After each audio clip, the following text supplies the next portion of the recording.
Comment Pape Thiaw a battu le Maroc en finale ci li nga xam moo nekkoon ca Coupe d'Afrique ba ñu demoon ca Rabat loolu nag sélectionneur bi ci boppam Pape Bounama Thiaw ci ab film boo xam ne nag suñu naataango yi nekk ca RTS ñoo ko daal di def dellu si na ci li nga xam ne moo waral changement bi ak aussi système bi nan la ko daal di tegee ndax victoire bu Sénégal li nga xam moo nekk ci digganteeg Maroc nekk victoire boo xam ne mënuñu ko saltel mënuñu ko naatable ndax lañ fa xam ne moom lañ fa daal di wane na ne Sénégal moo dominé Maroc ci comportement du jeu yëpp muy compartiment yëpp plutôt muy ci discipline bi organisation tactique bi et tout ki nga xam ne nag mooy Walid Regragui gi moom dafa doon ñëw indi fa li nga xam mooy 200 décibels supporters yi ñëw indi seen sifflet et tout loolu nekkoon tactique am mais Sénégal ci biir match bi gis nañ benn moment changement yoo xam ne nag tey moo waral li nga xam ne mooy donc ñu am ndam kii nag di Pape Bounama Thiaw dellu si ci système boo xam ne gis ngeen ko ba ñu amee tolof ba Crépin joué wul kii nga xam ne donc Antoine Mendy aussi joué mais booy moo nekkoon premier match am te ay 30 minutes avant match bi lañ ko yëgal moom ay crampe dafa daal di génn kii mooy donc Antoine Mendy indi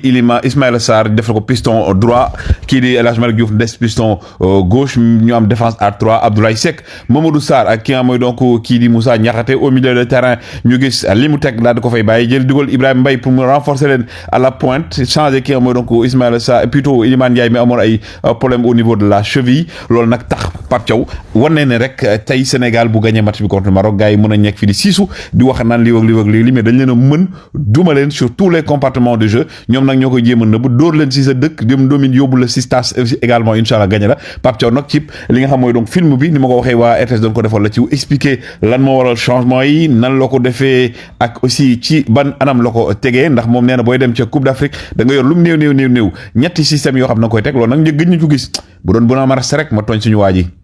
du ko jaajëfal nag parce que tey am na wàllu bu rëy bu Sénégal yegg see fii mais Bounama Rasta bu doon moom rek benn système bi lay indi de ah gars yi man xalaat ngeen ci am est-ce que jàpp ngeen ne bu doon Bounama Rasta si dina changer système bi nii mu ngoo ko donc Aliou Cissé tactico ñu koy jaajëfal di ko ñaanal fi mu nekk ca Angola aussi am fay ndami mais en tout cas Pape Thiaw aujourd'hui nag est dans une dynamique léegi li ñuy ñaan mooy dinañ si dellu si coupe du monde baa ngi ñëw est-ce que Pape Thiaw va faire les choix man fi may xaaree Pape Thiaw ci coupe du monde bi mooy ay choix yu mu war a def par rapport ak joueurs yi mu war a yóbbu lañ ko ci xaar mais gars yi bu leen bàyyi taxaw leen léegi di ngeen gis vidéo bi nga xam ne Pape Thiaw mi ngi si expliqué nan la defee système bi nga xam ne mooy donc 3-4-3 nan la ko tegee ci yan anam la ko tegee ci ban circonstance la ko tegee lu tax Sénégal mën Maroc fu tëru moroomam ci bépp style boo xam ne indi nañ ko te wax na ko nee na équipe bi ñu am bii nii Pape Thiaw nee na équipe bi ma yóbbu Coupe d'Afrique bii nii mus naa jouer équipe nationale jaar naa aussi comme encadreur ci équipe nationale musuma gis équipe bu ni mel dama doon am d'habitude suñu équipe doon am ay 11 joueurs yu aay wala ba 15 maximum ñi si des dañ doon taaba di taxale waaye équipe boo xam ne macha allah laf cet ñëpp ku nekk faire valoir nga ci sa équipe nee na mi ngi soog a am te lu nekk loolu xam ne aussi atu la ci Sénégal ñu bàyyi la ngeen déglu Pape Thiaw.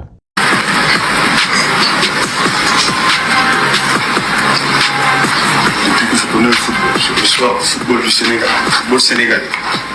J'ai jamais vu ça.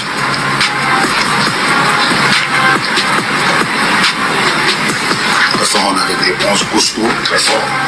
Vous pouvez voir 12-13 joueurs, très fort. Jusqu'à 14-15 maxi. Le reste, ça colmate. Mais ici, ça colmate pas. C'est effectif. C'est à côté de quelque chose.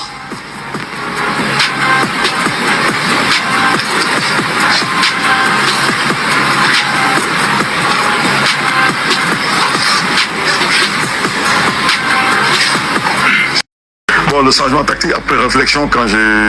Edouard Mendy était venu me voir pour me dire Antoine commence à sentir avoir des crampes. Et je me suis dit, bon, c'est bon, laissez-le continuer le temps que je réfléchisse qu'est-ce que je peux mettre en place. Et là que bon, je suis allé voir mon adjoint, donc je lui ai dit, écoute, il faut qu'on passe à notre troisième système de jeu, donc le 3-4-3, qui fait qu'on va faire entrer Ismaïla à la place de Antoine et Abdoulaye Seck voilà, pour Lamine et aussi sortir Iliman qui souffrait de la cheville pour Ibrahim. Donc ça nous permettait d'avoir 3 défenseurs centraux avec les 2 qui étaient sur le terrain, en l'occurrence Mamadou Sarr et Moussa Niakhaté. Et à gauche, j'ai gardé un piston comme Malik, qui a l'habitude de le jouer déjà, et Ismaïla aussi, piston droit, et aussi avoir nos 2 milieux de terrain, et aussi mettre aussi nos excentrés plus à l'intérieur du jeu qu'à l'extérieur, comme on a les pistons qui peuvent prendre le long et garder un attaquant devant. Voilà. Et je pense que ça les a beaucoup perturbés. Et sur ça que voilà, les gens vont dire que c'est un changement gagnant parce que derrière, on gagne. Mais après, c'est un système qu'on maîtrise bien. Et voilà, comme je l'ai dit aussi avant de partir dans cette compétition, en partant, il faut avoir toujours 2, voire même 3 systèmes de jeu.